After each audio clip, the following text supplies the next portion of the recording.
Hi friends, welcome back to my channel. ಇವತ್ತು ಮತ್ತೆ ನಾನು ಸ್ಪೆಷಲ್ ರೆಸಿಪಿ ಮಾಡ್ತಾ ಇದ್ದೀನಿ. ಶೇಂಗಾ ಹುರಿದಿಟ್ಕೊತಾ ಇದ್ದೀನಿ.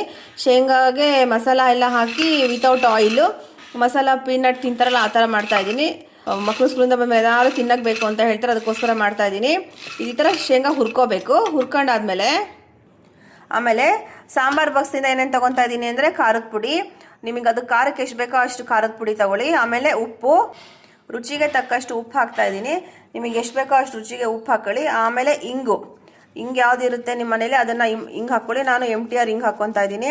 ಆಮೇಲೆ ಆಮ್ಚೂರು ಪೌಡ್ರ್ ಇದೆ, ಆಮ್ಚೂರು ಪೌಡ್ರ್ ಹಾಕ್ಕೊಳ್ಳಿ. ಇಲ್ಲಾಂದರೆ ನಾನು ನಿಂಬೆಹಣ್ಣಿನ ರಸ ಹಾಕ್ಕೊತಾ ಇದ್ದೀನಿ. ನೋಡಿ, ಬೀಜ ಎಲ್ಲ ತಗೊಂಡು ನಿಂಬೆಹಣ್ಣು ಹಿಂಡ್ಕೊಳ್ಳಿ.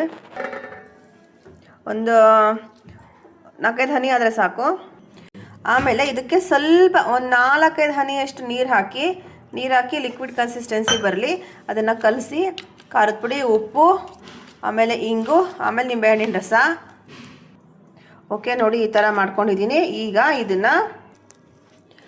ಇದಿಷ್ಟು ಏನು ಮಿಕ್ಸ್ ಮಾಡ್ಕೊಂಡು ಅದಿಷ್ಟು ಇದಕ್ಕೆ ಹಾಕೋಣ. ಗ್ಯಾಸ್ನ ಸಿಮ್ಮಲ್ಲಿ ಇಟ್ಕೊಂಡಿದ್ದೀನಿ. ಈಗ ಕ್ಲೀನಾಗಿ ಕೈ ಆಡೋಣ. ಇದೆಲ್ಲ ಕ್ಲೀನಾಗಿ ಇದಕ್ಕೆಲ್ಲ ಹೊಂದ್ಕೋಬೇಕು. ಆಮೇಲೆ ಇದು ಹಸಿ ಅಂಶ ಹೋಗಿಬಿಟ್ಟು ಕ್ರಿಸ್ಪಿ ಆಗಬೇಕು. ಅಲ್ಲಿ ತನಕ ಇದನ್ನು ಕೈ ಆಡೋಣ. ಆಮೇಲೆ ಇದೆಲ್ಲ ಫುಲ್ಲು ಹಸಿ ಅಂಶ ಹೋಗಿ ಅದಷ್ಟೇ ಮಸಾಲ ಅಷ್ಟೇ ಇಟ್ಕೋಬೇಕು. ಅಲ್ಲಿ ತನಕ ಹುರಿಯೋಣ. ಇದನ್ನು